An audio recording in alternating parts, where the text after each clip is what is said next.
Bismillahirrahmanirrahim. Assalamualaikum warahmatullahi wabarakatuh. Perkenalkan, nama saya Nuri Marfiah Mutmainah, NIM F2018 01036. Saya dari kelas B1 Farmasi, Stikes Mendal Wali Kendari. Di sini saya akan mempresentasikan tugas kimia medisinal saya yang berjudul Hubungan Struktur dan Pengembangan Senyawa Agonis dan Antagonis. Untuk mempersingkat waktu, langsung saja kita masuk pada slide-nya. Nah, di sini slide yang pertama itu agonis dan antagonis.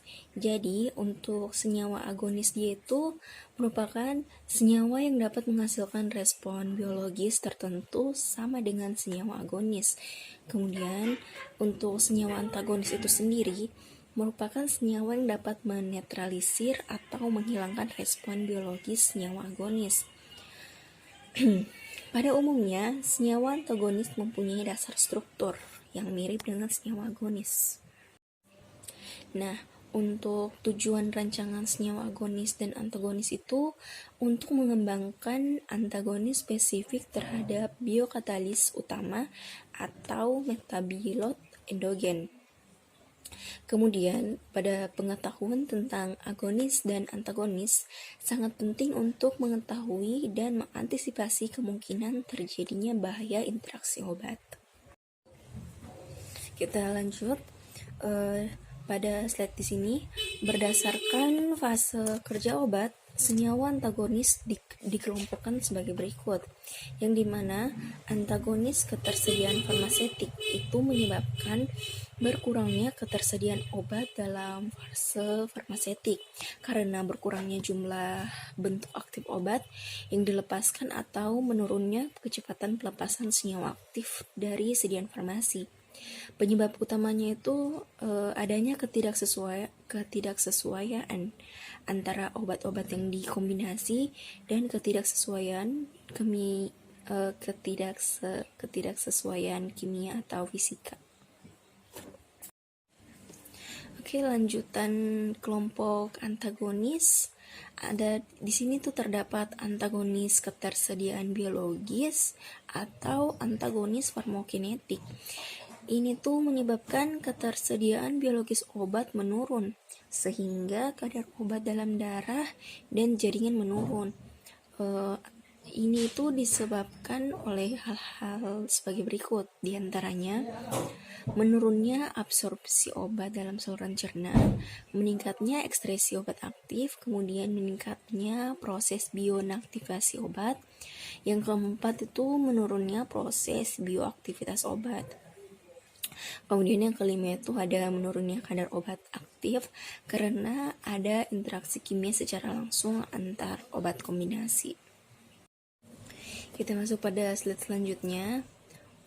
Antagonis pada tingkat jaringan atau plasma dan reseptor atau antagonis farmakodinamik itu mempengaruhi proses interaksi obat dengan reseptor spesifik sehingga menurunkan respon biologis obat. Nah, di sini tuh terdapat 3, ada yang melibatkan campuran 2 atau lebih obat dalam suatu formulasi, kemudian ada formulasi berbeda dan diminum bersama, dan yang ketiga, penggunaan 2 obat dengan waktu berbeda tapi akan bersama saat dalam peredaran darah. Ketiganya itu dapat menimbulkan interkasi agonis atau peningkatan efek atau antagonis penurunan efek. Kita lanjut. Di sini itu ada incompatible. Maksudnya itu kombinasi obat tidak sesuai untuk menurunkan efek obat yang diinginkan. Kemudian juga ada desensitasi atau pencegahan aksi obat. Maksudnya itu obat antagonis menyerang objek biologis sehingga objek biologis tidak sensitif terhadap obat kedua. Kemudian ada efek kuratif. Nah, efek ini tuh senyawa antagonisnya diberikan setelah agonis dengan tujuan efek agonis atau efek sampingnya hilang. Contohnya itu seperti saat keracunan obat, senyawa antagonis berperan sebagai antidotum. Nah, di sini terdapat pertanyaan, kapan dikombinasi kombinasi obat diperlukan. Jadi, kombinasi obat diperlukan itu pada saat obat kombinasi yang punya efek potensial, gunakan dosis yang rendah sehingga dapat menghasilkan efek terapeutik yang sama dengan efek samping yang kecil. Kemudian, obat A menyembuhkan infeksi, obat B menghilangkan gejala akibat infeksi. Contohnya itu pada infeksi pernapasan. Antibiotik digunakan untuk penyebab infeksi, analgetik atau antihistamin untuk menurunkan gejala. Dan kombinasi yang diperlukan itu pada saat untuk mencegah resistensi mikroorganisme. Kemudian di sini ada lagi pertanyaan, kombinasi obat menjadi tidak rasional atau tidak diinginkan jika, untuk kombinasi obat menjadi tidak rasional atau tidak diinginkan itu jika salah satu obat punya efek potensial berlebihan dengan obat lain. Kemudian, salah satu obat tidak dapat dicampur dengan obat lain karena berinteraksi secara kimia atau bersifat antagonis terhadap efek terapeutik obat yang lain. Dan yang ketiga itu, jika kombinasi obat antibiotik tidak lebih baik dibandingkan obat tunggal, maka kombinasi obat dapat meningkatkan resistensi parasit. Nah, di sini untuk antagonis non-kompetitif dapat bekerja dengan mekanisme sebagai berikut. Nah, diantaranya itu ada pengurangan afinitas pada reseptor. Obat yang bekerja pada sel yang sama tetapi pada tempat yang berbeda atau penghambatan allosetrik. Kemudian interaksi senyawa antagonis dengan reseptor yang menyebabkan perubahan bentuk konformasi reseptor yang dapat afinitas senyawa agonis efek. Kita masuk pada slide yang terakhir.